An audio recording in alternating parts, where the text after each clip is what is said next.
Hello' বন্ধুসকল, আমাৰ ঘৰলৈ কালি এটা নতুন বস্তু আনিছোঁ। বস্তুটো আৰু কি আপোনালোকে চাওকচোন। কালি ৰাতি ব্যৱহাৰ কৰি কেনে পালোঁ আপোনালোকে চাওকচোন। গাইজ, বেছি ধনী মানুহ বাৰু এইবোৰ হয়তো ব্যৱহাৰ নকৰিবও পাৰে, কাৰণ তেওঁলোকৰ দামী দামী AC কিনিব। আমি আৰু লওঁ বুলি ক'লে AC এটা ল'বলৈ অলপ দীঘলীয়াকৈ ভাবিব লাগিব। সেইকাৰণে হয়তো এইবিলাক লৈছোঁ। AC এটা ল'বলৈ পইচা গোটাই ল'ব লাগিব, কিন্তু এইটো ঘপকৈ ল'ব পাৰিছোঁ বাৰু। সেইটো কাৰণে চাওকচোন, এইটো গডৰেজ কুলাৰ। ভিভেল ডিলাৰলৈও গৈছিলোঁ, বহুত দাম। সেইকাৰণে এটা কম দামৰ বস্তু আনি ঘৰলৈ লৈ আহিছোঁ আৰু উপায় নাই নহয়, গৰম যেনেকুৱা বেছি হৈছে। কেনেকুৱা দেখিছে কমেণ্ট কৰি জনাবচোন। কালিয়ে আনিলোঁ। এইটো হৈছে 76 লিটাৰৰ পানী ধৰা কুলাৰ। বস্তুটো আনিয়ে প্ৰথমতে তাত 10 লিটাৰ টিঙেৰে 7 বাৰমান পানী ভৰাই লৈছোঁ। 7 টিংমান পানী ভৰাই লৈছোঁ।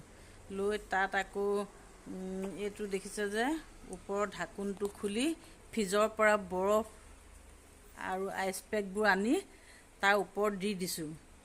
তাৰপিছত আকৌ বিচনা পিনে মূৰ কৰাই দিছোঁ। প্ৰথমতে লগাওঁতে ছুইচ দিয়াৰ আগতে তাৰমানে এইটো হেৰি কৰিব লাগে, দুৱাৰ খিৰিকিবোৰ খুলি ল'ব লাগে।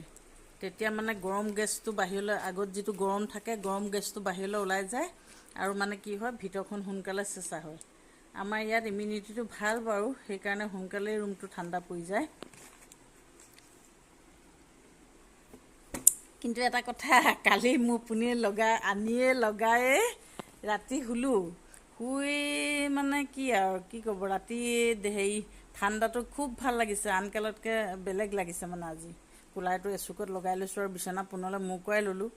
তাৰপিছতে কি হ'ল, একদম মানে ভৰিকেইটাত বেছি ফেন পৰিলে। ফেন পৰোঁতে ৰাতি 1টামান বজাত সাৰ পাইছোঁ।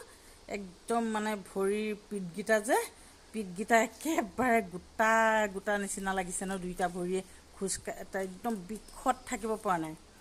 তাৰপিছত উঠি লৈ একদম ভৰি দুইটা মালিচ কৰিছোঁ, কৰি যেনে তেনে গোটাটো ভাঙিবলগীয়া হৈছে।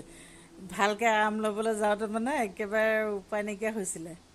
আপোনালোকে সেই কথাটো ধ্যান দিব, ফ্ৰিজটো মানে একদম ডাইৰেক্ট ভৰিত পৰা কৰি নথ'ব। ডাইৰেক্ট যদি ফেনকেইখন ভৰি পিনলৈ কৰি থয়, তেতিয়া ভৰি মানে বহুত হেৰি হৈ যায়। মূৰত ডাইৰেক্ট ল'লেও দিগদাৰ, অলপ আঁতৰাই ৰখাটো ৰাতি ভাল মানে, নহ'লে বহুত দিগদাৰ হৈ যাব। কাৰণ ৰাতি কালি বহুত ভয় খালোঁ প্ৰথম দিনাই। ভাল কৰিবলৈ যাওঁতে বেয়াহে হ'লহেঁতেন আৰু যিটো অৱস্থা হৈছিলে। গোটেই ভৰিবোৰ গোটা হৈ থাকিলে। মালিচ কৰি আজি দিনলৈকে অলপ মানে গোটা ভাৱটো আছেই মানে। কিন্তু বিৰাট আৰাম লাগিলে আৰু মানে কৈছোঁ নহয়, একদম সাংঘাতিক আৰাম। এটা চট দিয়া ঘৰ যে, তাৰ ভিতৰত মানে সোমাই থাকিব নোৱাৰি, এনেকুৱা পৰিস্থিতি। আমাৰ মানে ঘৰটো ওপৰত চট নাই যে, সেইটো কাৰণে মানে একদম তলত এনেকুৱা গৰম ভিতৰত। এতিয়া নাথাকিলেওতো নহ'ব, মাইকী মানুহ থাকিবই লাগিব ভিতৰত। মতা মানুহবিলাকৰ কথা বেলেগ বাৰু, মতা মানুহ বাহিৰতে ঘূৰি ফুৰে। আমিতো মাইকী মানুহ নিকিনা গোলাম, ভিতৰত সোমাই থাকিবই লাগিব, খাবই লাগিব, কাম কৰি দিবই লাগিব। বাৰু যি কি নহওক, মতা মানুহক আকৌ গালি পাৰিছোঁ বুলিয়ে ভাবিব, সেইবোৰ বাদ বাৰু।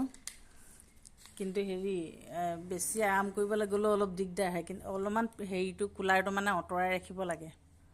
কেনেকুৱা লাগিছে কুলাৰটো চাই পেলাই এবাৰ ভাল লাগিছে যদি এবাৰ কমেণ্ট কৰি ক'ব আৰু লাইক এটাও কৰি দিব। আমাৰ এইটো 18-20 ৰুমৰ কাৰণে এইটো মানে কুলাৰ জোখৰ হৈছে। সৰু কুলাৰ দোকানত ধেৰ পাইছিলোঁ, কিন্তু সেইবিলাক মানে এই ডাঙৰ ৰুম যে কভাৰ নকৰিব। সেইকাৰণে এইটো 76টো মানে আমাৰ এই 18-20ৰ কাৰণে জোখৰ হ'ব আৰু সেইটো কাৰণে এইটোকে আনিলোঁ যেনে তেনে। AC আনিবলৈতো নোৱাৰিলোৱেই। AC আনিম বুলিয়ে ভাবি গৈছিলোঁ, কিন্তু দাম শুনিয়ে দোকানত বহুত ভয় লাগিলে। সেইকাৰণে এইটোকে লৈ পেলাই গুচি আহিলোঁ। কেনেকুৱা লাগিছে ক'বচোন বাৰু বন্ধুসকল। আজিলৈ আহোঁ, কেনেকুৱা লাগিলে খালী ক'বলৈ নাপাহৰিব। নমস্কাৰ।